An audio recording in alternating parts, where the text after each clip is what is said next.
Hello friends. तो आज मैं कवर करने वाला हूँ क्लास 12th फिजिक्स की पहली यूनिट इलेक्ट्रोस्टैटिक्स को। आज की वीडियो में बेसिकली हम चार्ज के बारे में पूरा पढ़ेंगे। ठीक है, बहुत छोटी वीडियो होगी और अगर आप इस वीडियो को देख लेते तो आप चार्ज को पूरी तरीके से समझ जाओगे कि चार्ज होता क्या है, और चार्ज की प्रॉपर्टीज़ के बारे में भी डिस्कस करेंगे आज की क्लास में। तो स्टार्ट करते हैं भाई।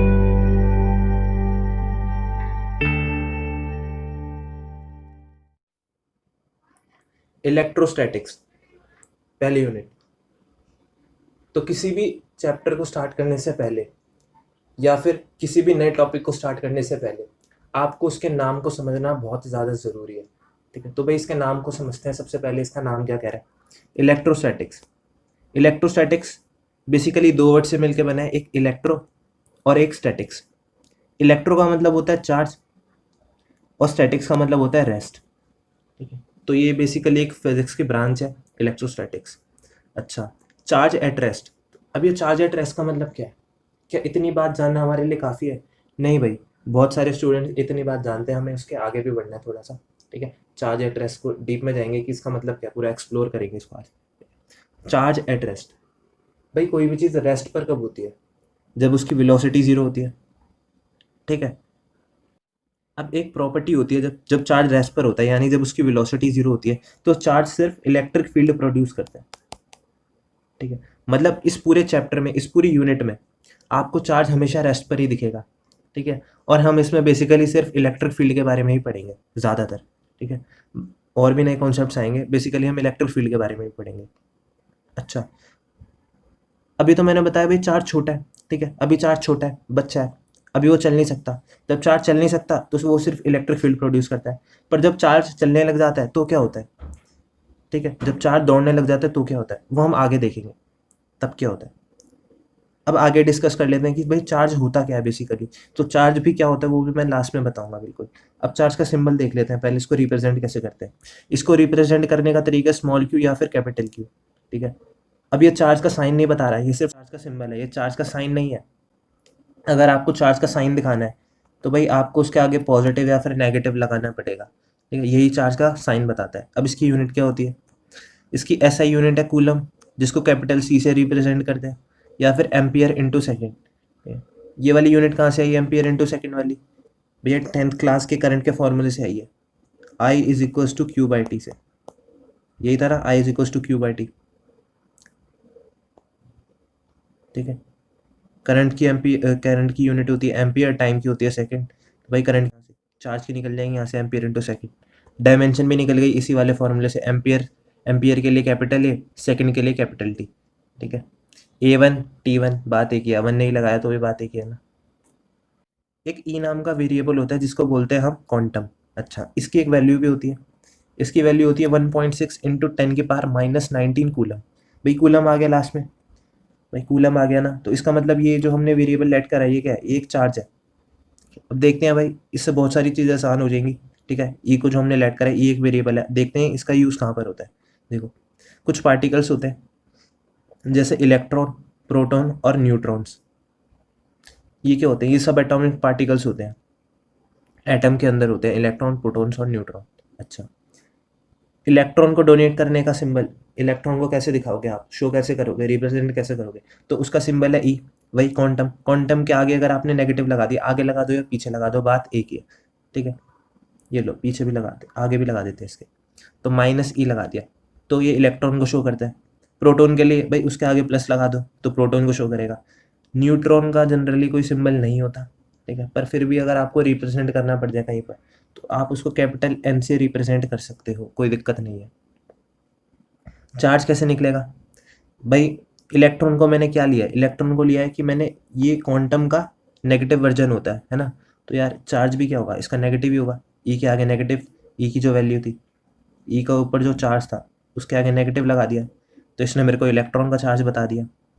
ठीक है, इसके आगे मैंने प्लस का चार्ज लगा दिया तो ये प्रोटॉन का चार्ज बताने लग गया। न्यूट्रॉन का चार्ज ज़ीरो होता है। कितना होता है? ज़ीरो। चार्ज नहीं होता है न्यूट्रॉन पे। ठीक है, आप न्यूट्रल भी नहीं बोलोगे, न्यूट्रल, ये इसके ऊपर चार्ज ज़ीरो होता है। न्यूट्रल का मतलब कुछ और होता है, अभी देखेंगे आगे क्या होता है। अब हम डिस्कस कर रहे हैं टाइप्स ऑफ चार्जेस के बारे में, कि चार्ज के कितने टाइप्स होते हैं। चार्ज के बेसिकली 3 टाइप्स होते हैं, ठीक है, होते तो जनरली 2 ही हैं, ठीक है। ये तीसरा टाइप मैंने क्यों डाला है, ताकि आपको एक ही स्क्रीन पर डाटा मिल जाए, ठीक है, जिससे आपको तीसरी कैटेगरी भी याद रहे। होते 2 ही है, ठीक है, एक पॉजिटिव और एक नेगेटिव। पॉजिटिव को दिखाने का सिंबल होता है ऐसे, और नेगेटिव को दिखाने का सिंबल होता है ऐसे, ठीक है? किसी बॉडी पे अगर पॉजिटिव चार्ज है तो भाई इसको बोलूँगा मैं पॉजिटिवली चार्ज है। किसी बॉडी पे अगर नेगेटिव चार्ज है तो उसको बोलूँगा कि मैं वो नेगेटिवली चार्ज है। भाई तीसरी कैटेगरी क्या है, भाई तीसरी कैटेगरी है न्यूट्रल, ठीक है।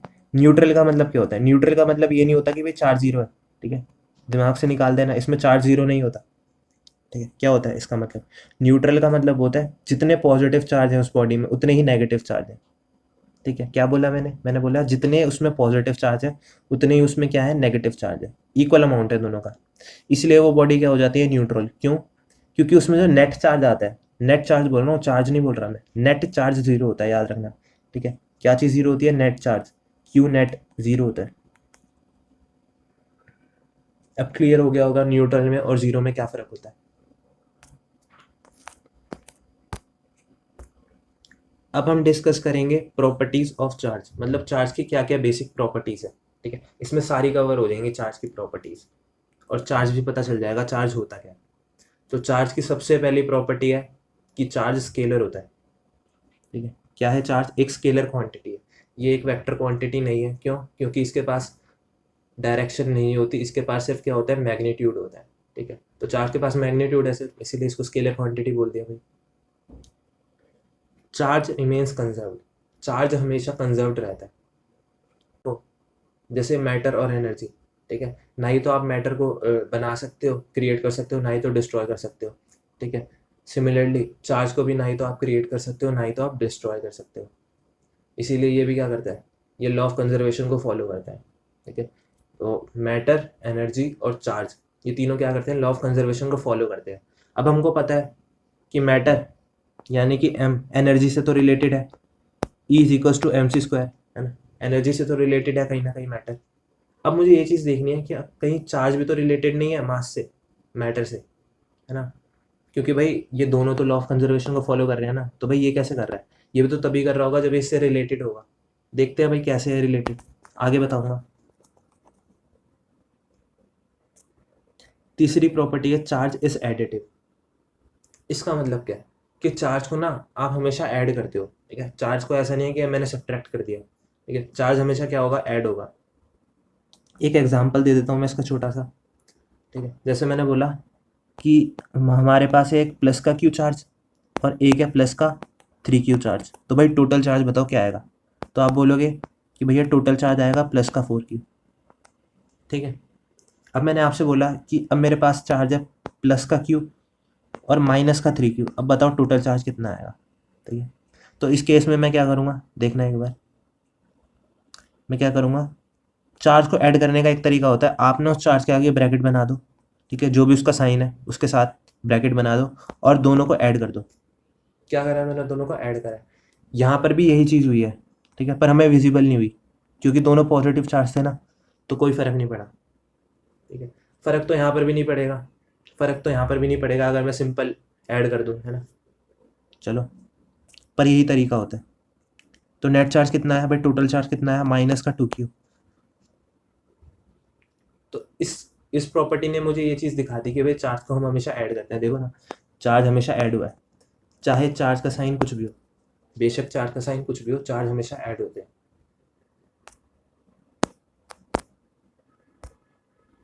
Next property, charge is transferable, मतलब चार्ज एक बॉडी से दूसरी बॉडी में ट्रांसफ़र हो सकता है, कोई दिक्कत नहीं है, ठीक है। यहाँ मान लो B1 बॉडी थी, यहाँ पर B2 बॉडी थी, तो चार्ज इससे इसमें ट्रांसफ़र हो सकता है, बस उसके कुछ मेथड्स होते हैं, वो हम नेक्स्ट वीडियो में देखेंगे कि भाई चार्ज ट्रांसफ़र करने के क्या क्या मेथड है। नेक्स्ट प्रॉपर्टी है चार्ज इज़ क्वांटाइज्ड। इसका मतलब क्या है कि भाई चार्ज क्वांटाइज्ड है। चार्ज क्वांटाइज्ड का मतलब होता है कि चार्ज ना कभी भी फ्रैक्शन और डेसिमल वैल्यूज़ में एग्जिस्ट नहीं करता, ये सिर्फ इंटीजर वैल्यूज़ में एग्जिस्ट करता है, ठीक है। क्या बोला मैंने बोला चार्ज कभी भी फ्रैक्शन और डेसिमल वैल्यूज़ में एग्जिस्ट नहीं करता, ये सिर्फ इंटीजर वैल्यू में एग्जिस्ट करता है। इसी के बेसिस पे एक फॉर्मूला बना दिया गया, Q is equals to N E, जहाँ पर कैपिटल Q तो चार्ज को रिप्रेजेंट कर रहा है, एन कोई भी इंटीजर वैल्यू हो सकती है, ई तो अभी हमने पढ़ाई है, ठीक है, स्मॉल ही है ये बेसिकली, ठीक है। क्वांटम अभी हमने पढ़ा था ना, वही है ये। अच्छा, एक एग्जांपल दे देता हूँ मैं इसका, और ज़्यादा क्लियर हो जाएगा अच्छे से। मैंने इसका एग्जांपल देता हूँ मैं, और अच्छे से क्लियर हो जाएगा। भाई क्वांटाइज का बेसिकली मतलब क्या है कि ना, चार्ज कभी भी डेसिमल वैल्यूज में एग्जिस्ट नहीं करता। मतलब मैं कभी ये नहीं बोल सकता 1/3 चार्ज प्लस का, या फिर 1.3 क्यू। चार्ज कभी भी ऐसे एग्जिस्ट नहीं करता। चार्ज हमेशा इंटीजर वैल्यूज में एग्जिस्ट करता है, इंटीजर फॉर्म में एग्जिस्ट करता है। जैसे प्लस का 2Q, +3Q, -3Q, -4Q, ठीक है। पॉजिटिव और सारी नेगेटिव वैल्यूज, तो यही तो होती है इंटीजर्स। तो इसी में एग्जिस्ट करता है, हमेशा इसी फॉर्म में एग्जिस्ट करेगा चार्ज। ये वाली प्रॉपर्टी बहुत ज़्यादा इंपॉर्टेंट है, 6th वाली, ठीक है। ये बुक्स में हमें इतनी प्रॉपर्टीज तो मिलती है जो हमने पढ़ ली, ठीक है। ये वाली प्रॉपर्टी नहीं मिलती बुक्स में, तो ये वाली पे ध्यान ज़रूर देना है। ये वाली बहुत ही ज़्यादा इंपॉर्टेंट है। ये मैंने पहले ही बता दिया भाई कि जब चार्ज की वेलोसिटी 0 होती है तो वो सिर्फ इलेक्ट्रिक फील्ड प्रोड्यूस करता है। इसका मतलब है कि चार्ज अभी छोटा है, ठीक है। ऐसे देखो इसे कि भाई चार्ज अभी छोटा बच्चा है बिल्कुल, ठीक है। तो वो चल नहीं सकता अभी, वो चल नहीं सकता, तो उसके पास सिर्फ एक ही पावर है, वो सिर्फ इलेक्ट्रिक फील्ड ही प्रोड्यूस करेगा, ठीक। अब चार्ज थोड़ा सा बड़ा हो गया मान लो, अब चार्ज चलने लग गया, ठीक है। थोड़ा सा ही बढ़ा हुआ है, तो मतलब वो कांस्टेंट वेलोसिटी से चल रहा है मान लो, ठीक है। बराबर बराबर वेलोसिटी से चल रहा हो, ठीक है। वेलोसिटी कांस्टेंट है, इसका मतलब उसमें एक्सेलरेशन नहीं हो रहा होगा, एक्सेलरेशन 0 हो गया, क्योंकि वेलोसिटी कांस्टेंट है, एक्सेलरेशन 0 हो गया।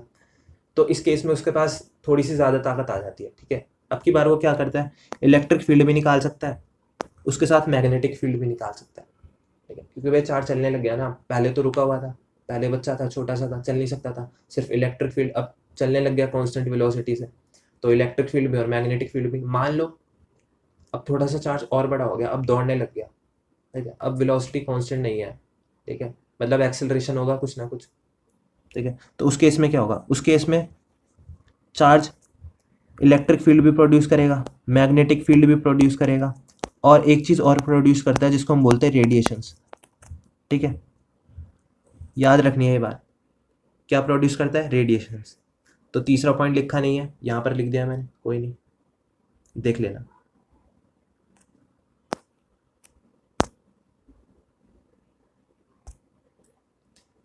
भाई अब वो समय आ गया है जिसमें हम देखेंगे कि चार्ज होता क्या है, ठीक है। अब ये प्रॉपर्टी नहीं है, प्रॉपर्टीज खत्म हो गई सारी, ये कुछ पॉइंट्स हैं बहुत, जो कि बहुत ही ज़्यादा इंपॉर्टेंट है।